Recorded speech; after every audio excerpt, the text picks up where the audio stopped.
we got our second guest in the weight room right now. He is one half of the main event, January 29th, fighting Elvin Brito for the new, right? This is the first time they're ever going to have one, right? This is the 160. We're going to ask him why it took so long, but for the 165-pound strap, Kaleb Lionheart Harris. Here we go. What's going on? What's going on, everybody? They say third time's the charm, and I guess this is the day where you got charmed, huh? Look at this. Yeah, man. What's going on? Mike and Mish and a title shot. What a day. Man, yeah, right? Especially when your phone's blowing up telling you got a title shot and you didn't even know about it. I was just going to ask you that. Did you even know? So here's the deal. Here's how it all happened. Okay, so I've got one of the best managers that I've ever had the pleasure of dealing with, Kevin Smith with Smith Brothers Management. I was looking forward to watching Bobby Taylor fight Martin Brown that night. Bobby Taylor and me go way back. He was my third professional MMA fight. We went 3 rounds of war, and I edged it out, but it could have went either way. So I was looking forward to watching that. Well, all of a sudden, Brandon Lambert sends me a message and says, Julian Lane just got in a fight with Mike Perry. I'm like, what? And not 5 seconds later, I'm on Instagram and, Facebook, and I'm trying to figure out what's going on. And Kevin sends me a message and says, something went down. Call me when you can. I was like, well, dude, it's like 9 o'clock at night. I'm not doing anything. I'm an old man at this point. I get home early. And I said, so call whenever. So he calls, tells me, apparently Julian Lane didn't want to get paid, is what I can figure. You literally had a contract signed, making good money to fight me. It is what it is. You decided to, all I care about is the fact that he was gracious enough to get out of the way so me and Elvin could go ahead and get this fight over with instead of having to do the tournament. So Kevin tells me they offer me Brito. And I say, if it's for the title, I take the fight. There's no point in me and Elvin fighting without a title. We've already fought. It went to a split decision his way. It is what it is. We're ranked 1 and 2. Anybody else can complain about being or talk about being the best fighters, but at the end of the day, if rankings mean anything, me and him are 1 and 2. There's no point in us fighting unless it's for a title. I say all that. They say, okay, we go about our day. I talked to Kevin Monday. He says that he hasn't heard anything yet, that just to be prepared, because Julian Lane is the one that we're signed to a contract with. And lo and behold, Florida decides to suspend him for 60 days. And that came out. And before Kevin could get in contact with me, I get my messages blown up this morning. I'm sitting here coming home from a buddy's house, and me and my fiance, she's painting, I'm playing Apex, and also my phone starts blowing up, and I'm like, what's going on? Suddenly, Kaleb is fighting Elvin for the title. I'm like, okay. Then y'all message me. I'm like, okay. So I called Kevin. He had to finish getting some things sorted out, but he got everything took care of for me. It is official. We're waiting on the contract with Purse and everything, but me and Elvin are fighting. And I just want to take a second, because I just actually watched the video where David Feldman announced it. Huge thank you to the boss man for the kind words that he said. And he's right. I'm evolving every single fight. I'm getting better and better.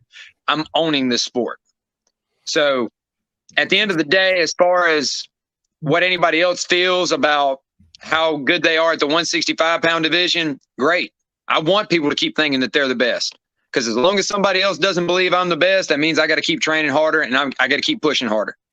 My God, dude, the crop of killers that you guys have in your division now. This is exciting. This must be the best Christmas present you've ever gotten, right? Like I would imagine it's right up there with the original Nintendo. Oh yeah, 100%. For me, and at least. For the record, if anybody wants to know what I want for Christmas out there, if you can get me an unopened box original Nintendo system, I will gladly take it. Unopened original? I don't know if I can do that, man. but I can get you one of those ROMs, That's got all the games. Yeah, one of those. I'm trying to look for what I can retire with. Them things are running for like hundreds of thousands of dollars now. I'm looking to retire at like 35 from fighting and everything. See, you wouldn't play it, huh? You'd flip it. See, I would play it so I could do the, put it in I've half. got my Nintendo 64. I've got my Click it. Nintendo 64 still, so I'm a huge nerd, man. What's your Nintendo 64 go-to game? Go-to game? Mm-hmm. Easy. Pokemon Stadium. Okay. Pokemon Snap.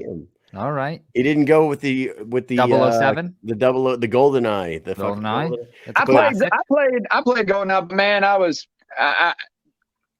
that was more of a multiplayer game, and I was an only child, so I fell in love. My first love was Pokemon and Power Rangers, and to this day, I'm 28 years old. I will still watch the original Power Rangers movie if it ever comes on, and I literally 2 days ago went and bought the brand new Pokemon game that just came out for the Switch, and I've been playing it. In fact, I'm probably going to play it when I get off with you guys. Nice. No, man, that's awesome. That's great. What about your division right now, man? You got to be relieved that you don't have to do a tournament because, one, you guys shouldn't have to fight for a tournament. Didn't make sense. But you and Brito fighting for the title makes all the sense in the world. They made the right move. Julian Lane did everybody a favor and fucking got out of the way so they can make the fight that should have been made. Then you got Joe Elmore, who's coming back from his injury. You got Connor Turney coming.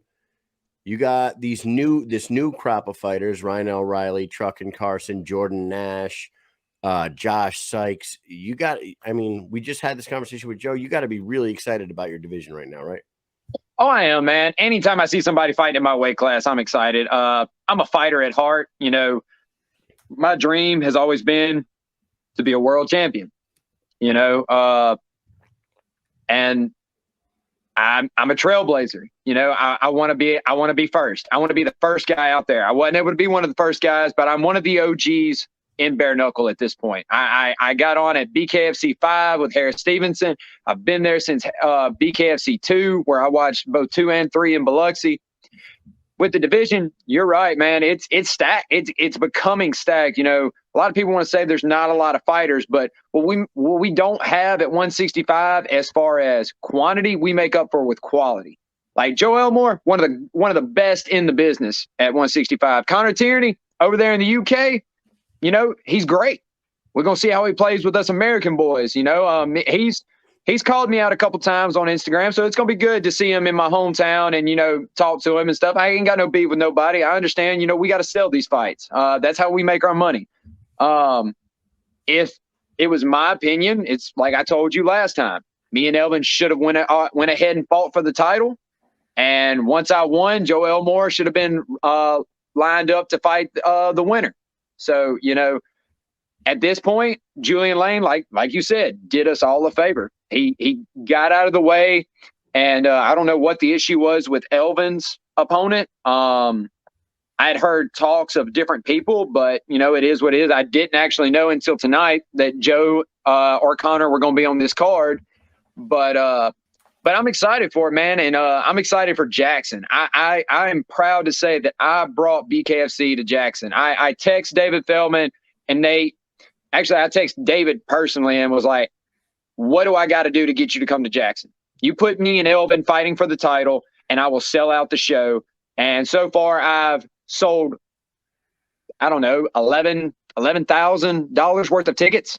Holy shit. I'm telling you, Jackson is my hometown. I'm originally from a small town in Lake Mississippi. I'm a Scott County boy, born and bred, but I moved over here to near Jackson, and Jackson's the closest thing that we can put it on. And I'm telling you, we're about to show out come January 29th. How far is Jackson from Biloxi? About 3 hours. 3 hours. Yeah. That's not bad. That's easy ride.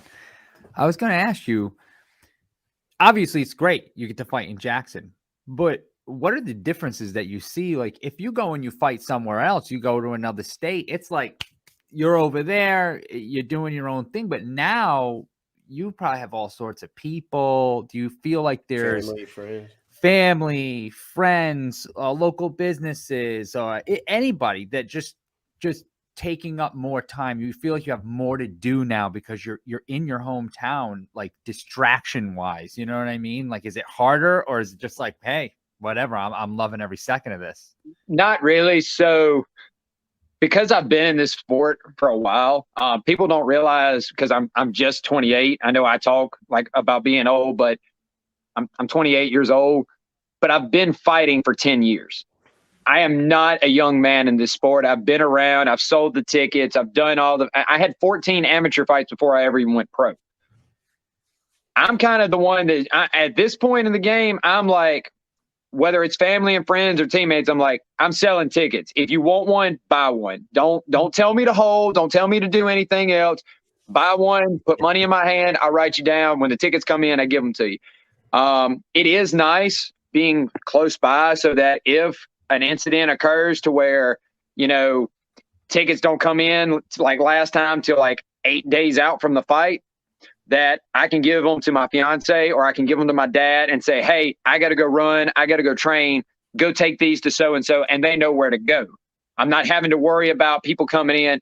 But I'm excited, man. I got friends. I got a best friend of mine who's no longer in the Air Force, but his wife still is and is stationed in Nevada, in Las Vegas. They're flying in to come watch me fight. Got several people that are coming in to watch. It's nice fighting out of town because you never want to just, if you're in this sport for the long run, you never want to be a local hero. You want to be a hero all around. But I always imagine, like, when I'm out of town, like I'm on a Viking ship, I'm going to new lands and I'm conquering those lands and taking them. But now we've got enemy Vikings. They're coming to my homeland. They're trying to take what's mine. And if you think I'll fight hard to gain new lands, you ain't seen nothing when I have to defend mine. Dude, the attitude, like, not attitude, like the drive that you speak with, and like Joe Elmore, you guys are all cut from the same cloth, man. Like, I wouldn't want to try to take your land, honestly. I mean, I let Mike try. I'll fucking back off and just. Well, you don't want any of this. Really. You don't need any. You don't need that problem. You don't need these problems, huh? Look I'm holding a pencil. Who holds a pencil nowadays? Nobody. Hey, you want to know a quick funny story, Kaleb? Me and Mike were in the same unit for like about 2 years before we deployed with each other. I never knew this fucking dude ever, right? Mm-hmm. So then we get ready to deploy, and we start like talking shit, and like we're both making people laugh, and then we find out that we both like fight, and we like combat sports and all this stuff. And I'm like, dude, how long have you been in the unit? He's like, 2 years. I'm like, how come I've never fucking seen you before? He goes, I never wanted to talk to you. He goes, he's like, I took a one look at you, and I was like, I don't need that fucking problem in my life. I thought he looked like a guy that might be an asshole. I got a few friends that are like that too. Yeah, that shit fucking made me laugh so much, man. It's like he walked one day into the cafeteria. He came in the door and he had his uniform on, and he came in. He's got his wide shoulders, stocky. He just had this mean look on his face, and I was new to the unit, and I'm only a private, and I think at that time he was a staff sergeant, and I was like, fuck this, I ain't going near that guy. You know what I mean? Like, I don't need to deal with that shit. I'll go back to avionics and fucking just do my thing. There you go. Dude, and look at y'all now. Yeah, best friend. So, like, my sister's in the comments right now that she says, I say that all the time, Mike. My sister's daughter, Layla, her littler daughter, she goes, you got to see what Layla does. And she goes, Layla, do Uncle Kyle's face. And she like turns around, and then she comes along like this. I was like, I don't look like that. Yes, you do. It's fucking hilarious. Yeah. So, I mean, had you been planning? How far out did you know that you were fighting in January? Back to fighting. Let's talk about that. Did you? Because, like, honestly, the one knock that everybody has with BKFC is they wait a really long time before they tell anybody they're fighting. Had you known that you were fighting in January for a while? So I got to give props to BKFC for this one. And I still attribute most of this to my guy, Kevin Smith. I get a text from Nate Shook back in early November. Or maybe end of September. I don't know. I get hit in the head a lot, so my memory's not that great. Really? But wanting to know, did I want to fight? What's the kid's name? He just fought. Y'all said his name. Nash, Jordan Nash. Yep.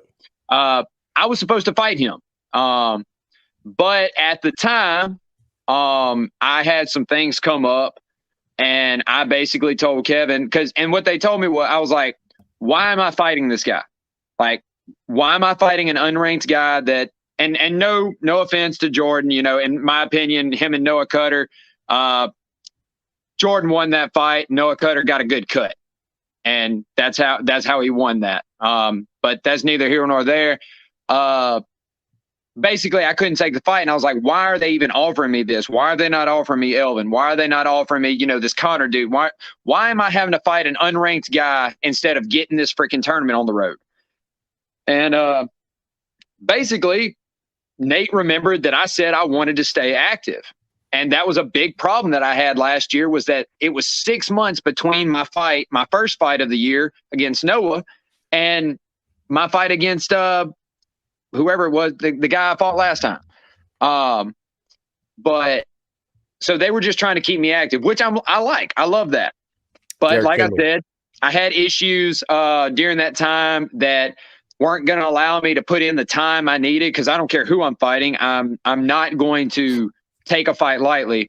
So I told him, I said, look, man, Kevin goes, if you don't take this fight, Nate said the soonest thing that we can have for you is when they come to Jackson in January. And I was like, oh, okay. At the time it wasn't in January. It was just when they come to Jackson next year. And I was like, all right, well, you know what? Holidays are coming up. Let's just wait and see what they do for me in Jackson. And lo and behold, about a week or so later, I find out it's January 29th. Nate and them are messaging me wanting to know what venues are available that they can look for. I ended up helping them find one that they got locked in, and the rest is history. So, I mean, they done pretty well of making sure that I knew, and I was told that I would either be co-main or main event. And I was like, well, who the hell are y'all going to put as a main event if it's not me in my own hometown? Because nobody else other than my boy Josh Weems is from the Jackson area that has ever even fought for BKFC. Everybody else is 3 hours away. I knew Quentin Henry commented on a post or something talking about he should be the main event or wanted to be the main event. He lives in Louisiana. Yeah. I'm the one that brought BKFC to Jackson. This is my card. I don't care what anybody else says. This is my card. But other than that, man, I mean, they've done. BKFC is getting better. I think they just get ahead of themselves from time to time. But as long as you're willing to kind of roll with the punches, so to speak, and still demand what you want, then you're sitting like me. I'm 4-3 with BKFC. David Feldman knows if he calls me and gets me a fight, I'm putting on a show. They pay me good, so I got nothing to complain about. About to make your 8th walk, dude. About to make your 8th walk to the squared circle. You're in like rare air there with like the Lorenzos and the Britos of the world. Like, there's not a lot of you guys that have made eight trips to the squared circle yet. You gotta.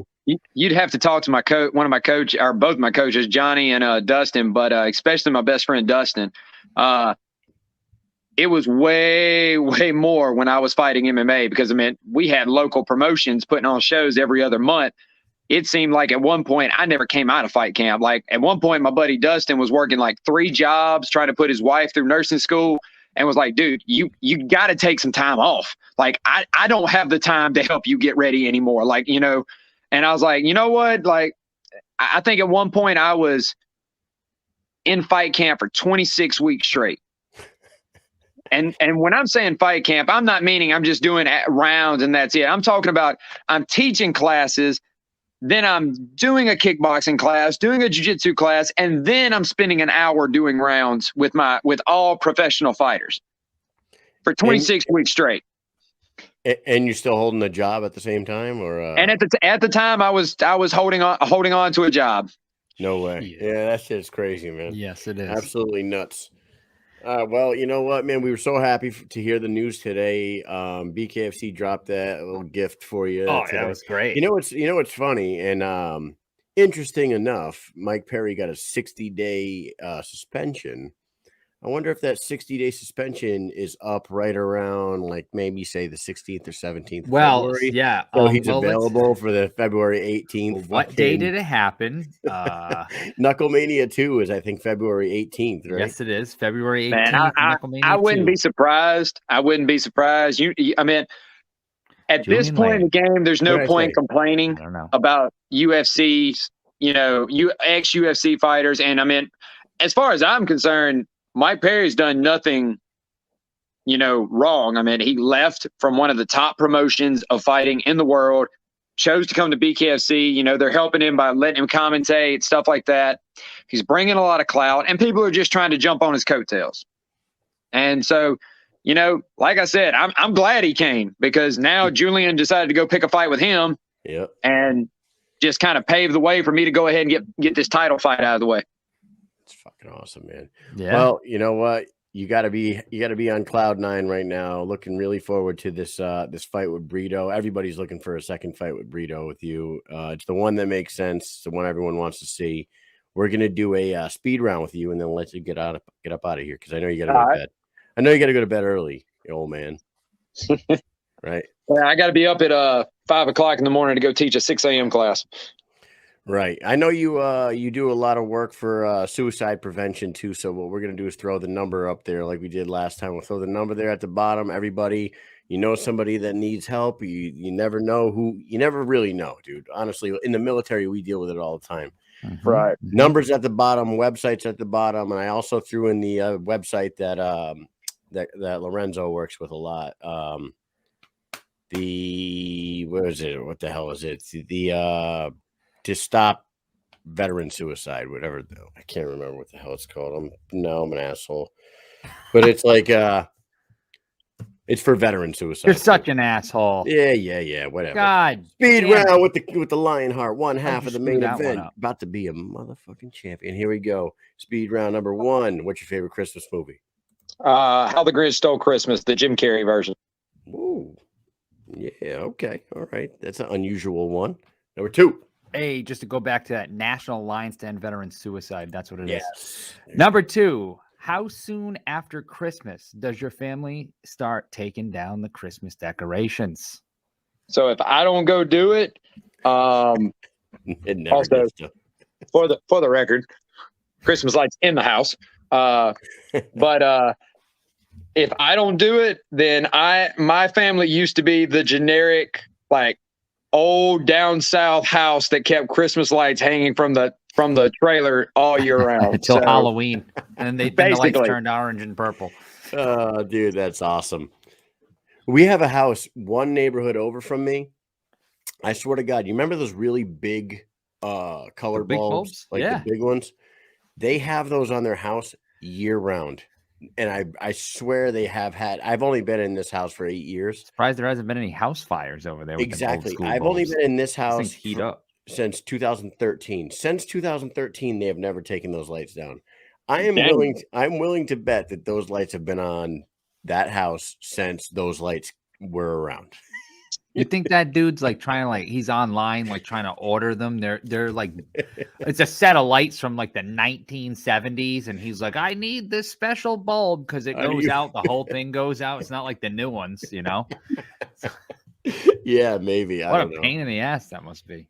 Yeah, but Big Ben says 1 month. That sounds like a good. So they're back in style now. That's fair. Bulb. That's fair. It's cold, so you don't really want to get out and do anything. Give it a month. Here we go. Number 3. Who's someone you know that is notorious for giving out terrible Christmas gifts? Ooh.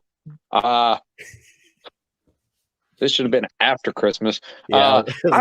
In all honesty, I really don't know. Because I don't really ask for presents from anybody. My family gets me them. I guess to most people, they would think my mom, because like my stocking stuffers is like, socks. Yeah. But for Christmas every year, my mom gets me jeans. And people are like, well, Kaleb, why don't you go buy jeans all throughout the year? I'll end up ripping jeans or something. They're like, why don't you buy jeans? I was like, no, my mom's going to get me jeans for Christmas. They're like, and I'm like, and so I don't have to go buy jeans. Like, my mom buys me 3 or 4 pairs of jeans for Christmas, and that's the jeans I wear that year until I wear them out. That shit is hilarious, man. Number 4. Here we go. White lights or colored lights? But I think the answer is right above your head, right? Actually, no, it's not. Oh, shit. Those are because my fiance likes the clear lights. But I personally enjoy the colored lights. I enjoy the reds, the blues, the greens. I love all that. My ADHD gets a kick out of it. So Yeah. especially if I they agree. shine and sparkle.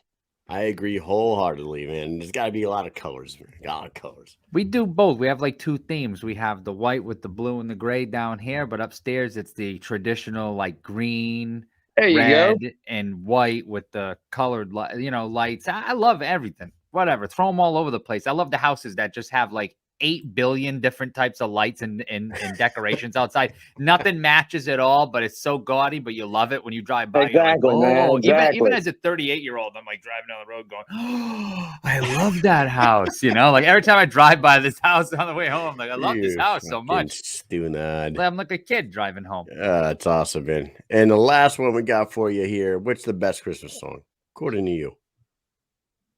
It's the same as the movie, man. It's Jim Carrey's "How the Grinch Stole Christmas." All right. I love that song. I literally, I'm surprised y'all didn't ask me more about Christmas music. If you ask any of my friends, they hate riding with me during December because Really? actually they hate riding with me November 1st through January 1st because I tell people I will respect everybody and I will not play my Christmas music out loud around anybody else until after Halloween. But once November 1st hits, oh shit, I'm blasting Christmas music all day, every day until it's over with. In fact, my kids were doing jujitsu to Christmas music today. Frank Sinatra's Jingle Bells. Chuck Berry's Run, Run, Rudolph. nice. How the Grinch Stole Christmas. Small Town Titans does a version of it that's heavy metal. I love all that stuff. To me, I could give up everything else in Christmas. I could give up the presents. I could give up the food. I could give up the lights as long as I keep the Christmas music. Any day that I'm having a bad day, I throw Christmas music on and I'm suddenly smiling again. Yeah, That's fucking. love it. Real quick. When I first joined the military, right, I go to my first drill and I don't know anybody. I'm a private E1 nobody. And they're like, yeah, hang out with this staff sergeant over here. So the staff sergeant, I can't, whatever his name was, he was a weird dude, right? Like a really weird guy. Now it's July, right? Staff it's sergeant dude. I'll get his name, but so he's like, yeah, I'm going to go over to the Coast Guard and eat lunch if you want to go with me. So I'm like, all right, yeah, I'll go with you. So I get in the passenger seat of his car, starts his car up, and he's got like Jingle Bells music playing on the radio. And it's like mid-July. And I'm like, why are you listening to Christmas music? He goes, just calms me down, man. He like looks at me. I'm like, okay, I'm going to fucking sit here and keep my mouth shut for the rest of this ride because this psychopath is listening to like kids' Christmas music. I'm not talking like adult Christmas. This was like Jingle Bells, Jingle Bells. Yeah.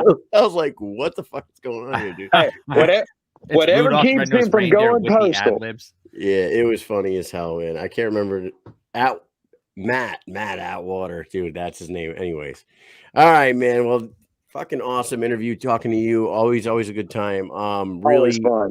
Really happy to see that you got that title shot coming up January 29th. Take a minute, shout some people out, and then let you get out of here. I'd like to thank all my sponsors, Mike Hills with Mike's Power Pressure Washing in Oregon, the Puma Pressure Washing out of Morton, Mississippi, my gym, of course, Primal MMA, and my other gym, Black Sails MMA, all my sponsors, Downrange Lifestyle, Mary Jane's House of Glass, Combat 8, Izzy's Beauty Shop. I just want to thank everybody out there. I want to thank all the fans that stuck with me through all this, and I can't wait to bring that title home to Mississippi. There you go. Thanks for stopping in. Thanks for giving us some of your time, and best of luck. We will be watching from our homes that night, unfortunately. Appreciate it, my guys. All right, man. Hold it down for Jackson, all right? Take it easy. Have a good one. Later. Let's go.